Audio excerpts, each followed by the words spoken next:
दोस्तों, जब यजीद ने हज़रत इमाम हुसैन को बैत करने के लिए कहा, यानी कि गलत काम में उसका साथ देने के लिए कहा, तो हज़रत इमाम हुसैन ने उसको साफ साफ इनकार कर दिया। यह सुनकर यजीद ने अपनी फ़ौज को हुक्म दिया कि अगर इमाम हुसैन मेरे बैत ना करता है तो उसका कत्ल कर दिया जाए। यह देखकर हज़रत इमाम हुसैन ने खून खराबे से बचने के लिए मदीना छोड़ने का फैसला कर लिया। फिर इमाम हुसैन अपने कुछ साथियों के साथ मदीना छोड़कर जाने लगे, जिनमें औरतें भी थी, बच्चे भी थे, बूढ़े और जवान भी थे। कुल मिलाकर बेहतर लोगों का यह काफिला था। चलते चलते आप इराक के करबला के मैदान में जा पहुंचे और करबला के मैदान में जाकर आपने अपना पड़ाव डाल दिया। मगर पीछे पीछे ही यजीद की फौज भी करबला के मैदान में आ पहुंची। सबसे पहले तो यजीद की फौज ने पानी पर अपना कब्जा कर लिया, यानी कि इमाम हुसैन और उनके साथियों पर पानी के लिए रोक लगा दी। उसके बाद यजीद की फौज ने इमाम हुसैन और उनके साथियों पर तरह तरह के जुल्म सितम करने शुरू कर दिए।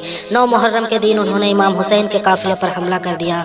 यह देखकर हजरत इमाम हुसैन ने हजरत अब्बास से कहा कि ऐ अब्बास, यजीद की फौज के पास जाओ और जाकर उनसे कहो कि नवासा रसूल कहता है कि उनको एक रात की मोहलत दी जाए ताकि वो अल्लाह की इबादत कर सके। फिर हजरत अब्बास यजीद की फौज के पास जाते हैं और उनको हजरत इमाम हुसैन की यह पैगाम सुनाते हैं। यह सुनकर यजीदी फौज का कमांडर हंसने लगा और सोचने लगा कि एक रात की प्यास से इनका और भी बुरा हाल हो जाएगा और सुबह तक शायद ये यजीद की बात को मान लेंगे। यह सोचकर यजीदी फौज ने हजरत इमाम हुसैन को एक रात की मोहलत और दे दी। ये फैसला किया गया कि अब जंग 9 मुहर्रम को नहीं बल्कि 10 मुहर्रम के दिन की जाएगी। उसके बाद 9 मुहर्रम की रात आ गई। रात भर हजरत इमाम हुसैन और उनके साथियों ने अल्लाह की इबादत की। फिर रात ढलने लगी, सुबह का सूरज तुलू हो गया। इमाम हुसैन ने अली अकबर से कहा, ऐ बेटे जाओ और अजान दो। उसके बाद में अली अकबर ने अजान दी और अजान के फौरन बाद आपने फजर की नमाज पढ़नी शुरू कर दी। इतने में यजीद की फौज ने नमाज के दौरान इमाम हुसैन के काफिले पर हमला शुरू कर दिया। फिर हजरत इमाम हुसैन का एक एक साथी शहादत का जाम पीता गया।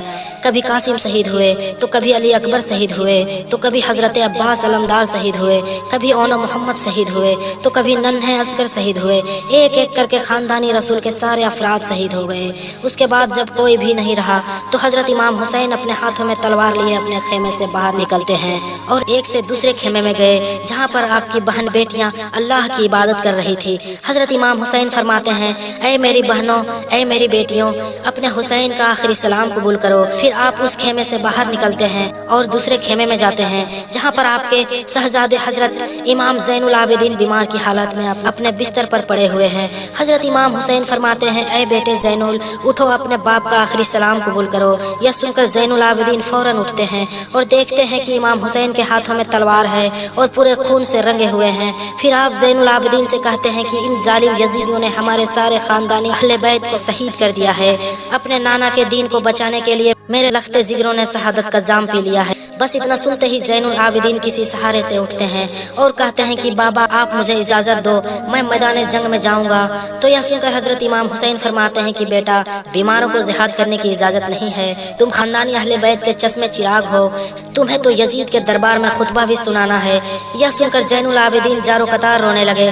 उसके बाद हजरत इमाम हुसैन अलविदा कहते हैं और मैदान करबला में जाते हैं। इमाम हुसैन जैसे ही करबला के मैदान में जाते हैं तो सबसे पहले आपने यजीद की फौज से फरमाया, ऐ लोगों, मैं तुम्हारे रसूल का नवासा हूँ। मैं वो हूँ जिसको तुम्हारे नबी ने अपने कंधों पर सवार किया है। मैं वो हूँ जिसको तुम्हारे रसूल ने अपने सीने पर सुलाया है। मैं वो हूँ जिसके लिए तुम्हारे नबी कहते थे कि हुसैन मुझसे है और मैं हुसैन से। ऐ लोगों, मैं वही हूँ जो नमाज के दौरान अपने नाना के पुश्त मुबारक के ऊपर सवार हो जाता था तो मेरे नाना मेरे एहतराम के लिए सजदे को लंबा कर देते थे कि कहीं ऐसा ना हो कि आप सजदे से उठे और मुझे तकलीफ हो जाए। ऐ लोगों, आज तुमने हुसैन को रुलाया है। तुमने अपने हाथों से ही इस दुनिया के बदले दोजख को लिख लिया है। ऐ लोगों, बताओ मेरा कसूर क्या है, मेरा गुनाह क्या है? क्या मैंने कोई नमाज कजा की है? क्या मैंने किसी का हक मारा है या क्या मैंने किसी पर जुल्म किया है? यह सुनकर यजीदियों ने कहा कि ऐ हुसैन, तुम्हें इसलिए नहीं मार रहे हैं कि तुम्हारा कोई कसूर है, बल्कि तुम्हें इसलिए मार रहे हैं कि तुम अली के बेटे हो। तो यह सुनकर हजरत इमाम हुसैन फरमाते हैं, वो अली जो इस्लाम का मुहाफिज था, आज उस अली को तुम ये सिला दे रहे हो, उसकी औलाद को तुम इस बयाबान में शहीद करने जा रहे हो। इतने में दोस्तों, सिमर जो यजीदी फौज का कमांडर था जोर से चिल्लाया और कहने लगा कि हुसैन की बात ना सुनो, इस पर हमला कर दो। बस फिर क्या था, चारों तरफ से हमला होना शुरू हो गया। तारीख ने लिखा है, इससे पहले ऐसी जंग ना तो कभी देखी गई थी और ना ही कभी आगे होगी, क्योंकि एक तरफ 22,000 यजीदियों की फौज, दूसरी तरफ 3 दिन का भूखा और प्यासा अकेला और तन्हा हुसैन इब्न अली। उसके बाद क्या था, हजरत इमाम हुसैन भूखे शेर की तरह यजीदियों पर टूट पड़े। लाशें हवाओं में उड़ने लगी। हजारों यजीदी एक एक करके इमाम हुसैन की तलवार से जहन्नुम नसीब होने लगे। अली के शेर के हाथ में अली की तलवार थी और रसूलुल्लाह सल्लल्लाहु ताला अलैहि वसल्लम के घोड़े पर सवार थे। आप दुश्मनों को ऐसे काट रहे थे जैसे कोई गाजर मूली काटता हो। तारीख ने लिखा है कि यजीद की फौज भागते भागते कूफा तक जा पहुंचे।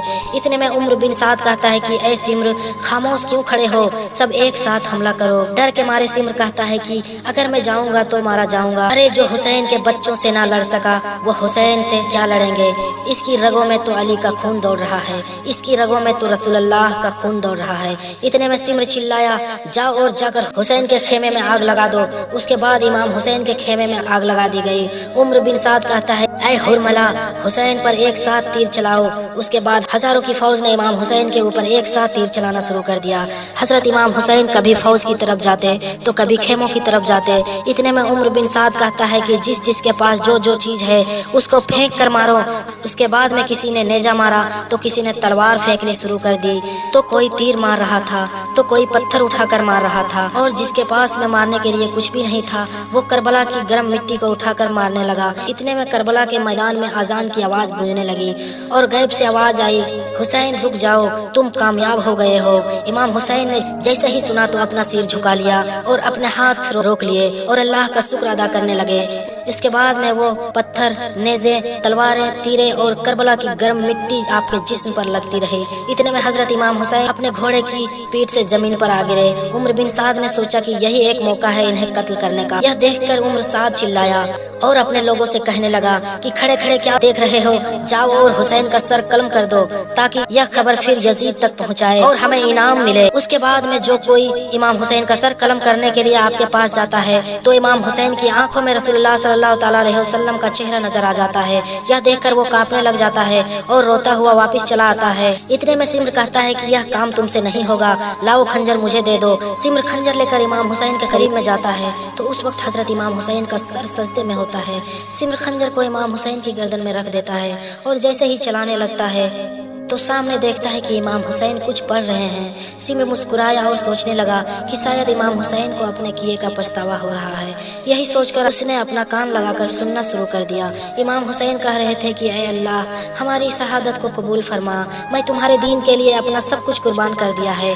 या अल्लाह, तू गवाह रहना, तेरे नबी के नवासे ने तेरे दीन के लिए सब कुछ लुटा दिया है। सिम्र ने देखा कि इमाम हुसैन तो इस हालात में भी अल्लाह का शुक्र अदा कर रहे हैं, तो यह देखकर सिम्र बहुत हैरान हुआ। इतने में हजरत इमाम हुसैन ने अपनी आंखें खोल ली। सिम्र को अपने पास देखकर कहा कि ऐ बदबख्त, क्या तुझे पता नहीं है मैं कौन हूँ? तो सिम्र ने कहा कि हाँ मुझे पता है, तू रसूलुल्लाह का नवासा है, अली का बेटा है और फातिमा का लाल है। इमाम हुसैन ने कहा फिर भी तू मेरा कत्ल करने जा रहा है? तो सिम्र ने कहा कि तुझे कत्ल करके मुझे सोना मिलेगा, मुझे हुकूमत मिलेगी। इमाम हुसैन ने फरमाया कि क्या तुझे पता नहीं कि मैं जन्नत का सरदार हूँ? क्या तुझे अपने जन्नत की फिक्र नहीं है? उसके बाद सिम्र हंसता रहा और इमाम हुसैन की गर्दन पर खंजर चलाता रहा और इमाम हुसैन अल्लाह का जिक्र करते रहे। इस तरह से नवासा रसूल का सर मुबारक तन से जुदा हो गया। फिर लोगों ने कहा कि लूटो अहले बैत के खेमे को लूट लो। उसके बाद यजीद की फौज ने एक एक करके हर चीज को लूटना शुरू कर दिया। इतने में उम्र बिन साद कहता है कि यजीद का हुक्म है कि सबके सिर को जिस्म से अलग करके मेरे पास लाया जाए और लाशों पर घोड़े दौड़ाए जाएं, ताकि दुनिया को मालूम हो जाए कि यजीद के सामने जो भी आएगा उसकी बहन बेटियों को वो बेपर्दा कर देगा। उसके बाद सबके सर को तन से जुदा कर दिया गया और लाशों पर घोड़े दौड़ाए गए। नवासा रसूल को पामाल कर दिया गया। इधर यजीद की फौजें खुशियां मना रही थी और रसूलुल्लाह की बेटियां रो रही थी। बस इतनी देर में अंधेरा छा गया। 61 हिजरी 10 मुहर्रम का वो दिन था जब अंधेरा वक्त से पहले ही छा गया। सलाम हो करबला में शहीदों पर, सलाम हो हजरत इमाम हुसैन।